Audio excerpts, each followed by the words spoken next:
Today I will read from the book Can't Hurt Me by David Goggins, a Navy SEAL. So I was smiling my ass off and digging deep when one of the instructors came up with a new creative way to torture me. Goggins, get up. You like this shit too much. I laughed at and kept digging, but he was serious. I said, get up, Goggins. You are getting way too much pleasure. I stood up, stepped to the side, and watched my classmates suffer for the next 30 minutes without me. From then on, the instructors stopped including me in their beatdowns when the class was ordered to do push ups, sit ups, or get wet and sandy. They would always exclude me. I took it as a point of pride that I had finally broken the will of the entire birth staff, but I also missed the beatdowns because I saw them as opportunities to callous my mind. Now they were over for me. Considering that the grinder was center stage for a lot of Navy SEAL training, it makes sense that's where birth graduation is held. Families fly in, fathers and brothers puff their chests out, mothers, wives, and girlfriends are all done up and drop dead gorgeous. Instead of pain and misery, it was all smiles on on that patch of asphalt as the graduates of class 235 mustered up in a dress white beneath a huge American flag billowing in the sea breeze. To our right was the infamous bell that 130 of our classmates tolled in order to quit what is arguably the most challenging training in the military. Each of us was introduced and acknowledged individually. My mother had tears of joy in her eyes when my name was called, but strangely, I didn't feel much of anything except sadness. On the grinder and later at MCP's, the SEAL pub of choice in downtown Coronado, my teammates beamed with pride as they gathered to take photos with their families. At the bar, music blared while everyone got drunk and raised hell like they had just won something. And to be honest, that shit annoyed me because I was sorry to see birds go. When I first looked in on the seals, I was looking for an arena that would either destroy me completely or make me unbreakable. Birds provided that. It showed me what the human mind is capable of and how to harness it to take more pain than I would ever felt before. So I could learn to achieve things I never even knew were possible. Like running on broken legs. After graduation, it would be up to me to continue to hunt impossible tasks because though it was an accomplishment to become just the 36th African American birth graduate in Navy SEAL history, my quest to defy the odds had only just begun.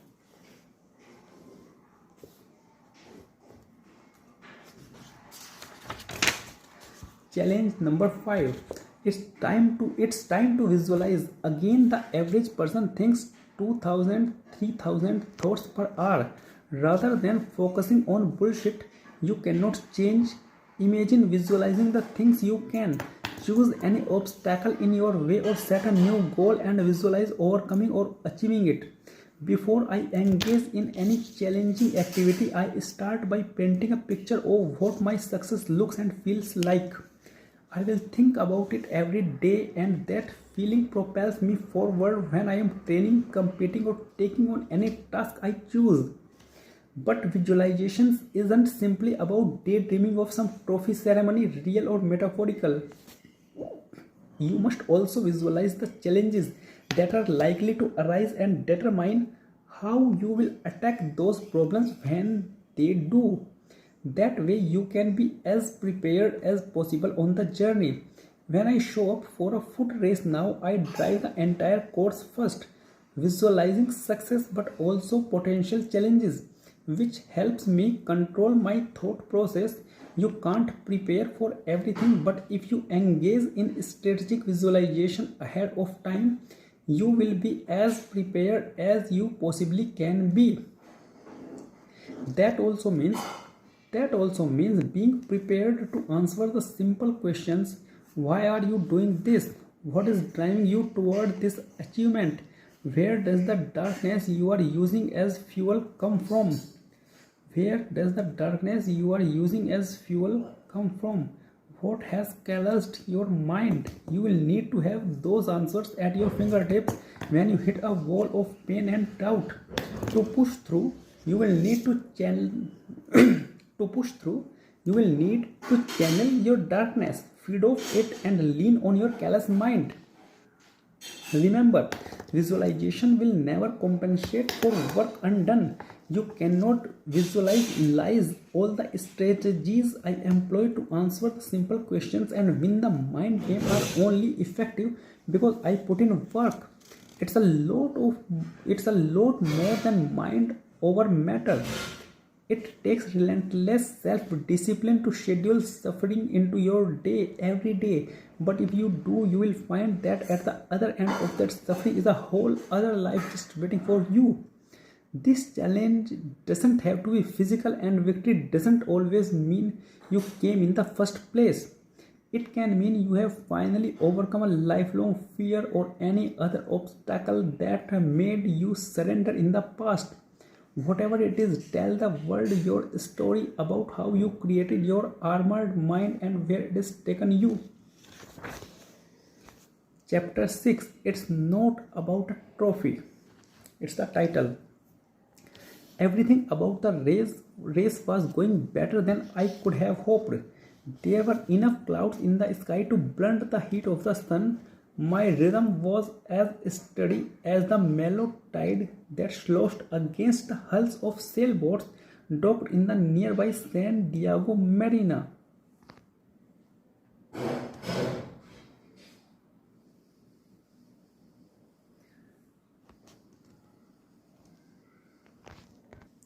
And thought my legs felt heavy. That was to be expected considering my tapering plan the night before.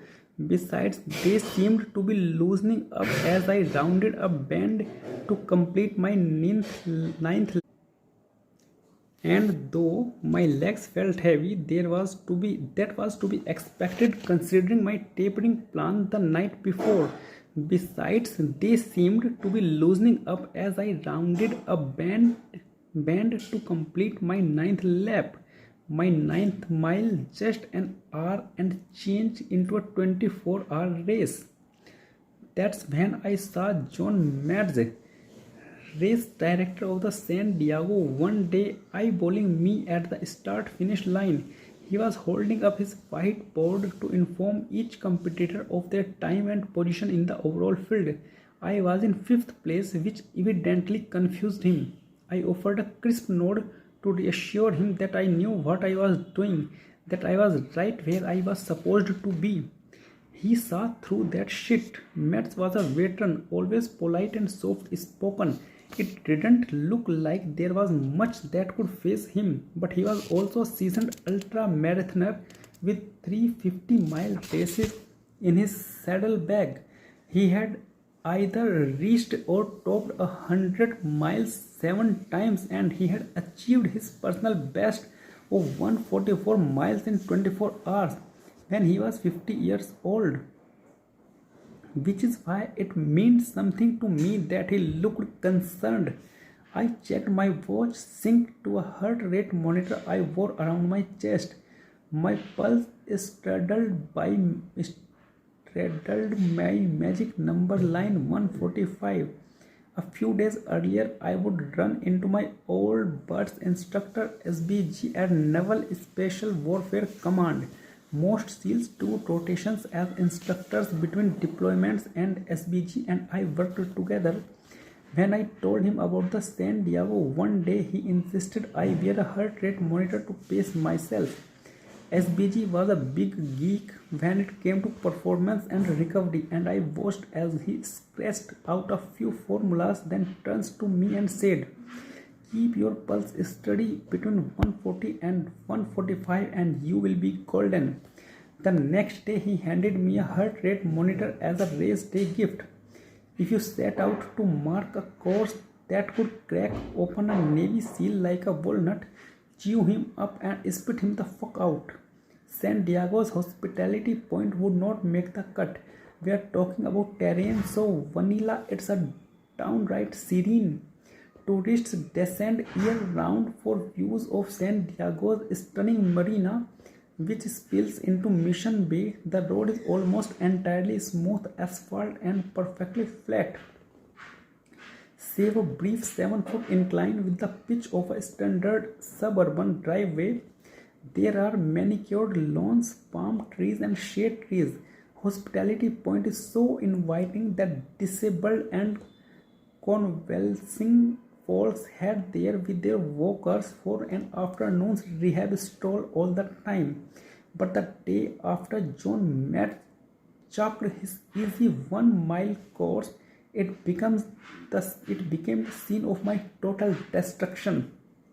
I should have known that a breakdown was coming. By the time I started running at 10 a.m. on November 12, 2005, I had not run more than a mile in 6 months, but I looked like I was fit because I would never stop hitting the gym.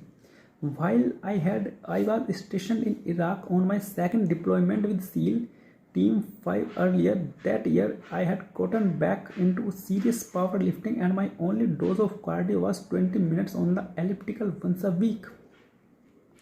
The point is, my cardiovascular fitness was an absolute joke, and still I thought it was a brilliant idea to try and run 100 miles in 24 hours. Okay, it was always a fucked up idea, but I considered it doable because 100 miles in 24 hours demands a pace of just under 15 minutes a mile. If it came to it, I figured I could walk that fast, only I didn't walk. While that horn sounded at the start of the race, I took off hot and zoomed to the front of the pack. Exactly the right move if your race day goal is to blow the fuck up. Also, I didn't exactly come in well rested. The night before the race, I passed by the SEAL Team 5's gym on my way off base after work and peeked in like I always did, just to see who was getting after it. SBG was inside warming up and called out, "Goggins," he said, "let's jack some fucking steel." I laughed. He stared me down. "You know, Goggins," he said, stepping closer. When the Vikings were getting ready to raid a fucking village and they were camped out in the fucking woods in their goddamn tents made out of fucking deer hides and shit, sitting around a campfire, do you think they said, "Hey, let's have some herbal fucking tea and call it an early night"? Or were they more like, "Fuck that, we are going to drink some vodka made out of some mushroom and get all drunk up"? So the next morning, when they were all hung over and pissed off, they would be in the ideal mood to slaughter the shit out of some people. SBG could be a funny motherfucker when he wanted to be, and he could see me wavering considering my options. On the one hand, that man would always be my birth instructor, and he was one of the few instructors who will still hard putting out and living the SEAL ethos every day. I will always want to impress him. Jacking weights the night before my first 100-mile race would definitely impress that masochistic motherfucker. Plus his logic made some fucked up sense to me. I needed to get my mind ready to go to war, and lifting heavy would be my way of saying, "Bring on all your pain and misery. I am ready to go." But honestly, who does that before running 100 fucking miles? I shook my head in disbelief, threw my bag to the ground, and started racing weights. With heavy metal blaring from the speakers, two knuckle draggers came together to put the fuck out. Most of our work focused on the legs, including long sets of squats and deadlifts at 315 pounds. In between, we bench pressed 225. This was a real deal powerlifting session, and afterwards, we sat on the bench next to one another and watched our quads and hamstrings quiver. it was fucking funny until it was not. Ultra running has gone at least somewhat mainstream since then, but in 2005, most ultra races, especially the San Diego One Day, were pretty obscure and it was all new to me. When the majority of people think of ultras, they picture trail runs through remote wilderness and don't often imagine circuit races. But there were some serious runners in the field at the San Diego One Day. That's it for the day.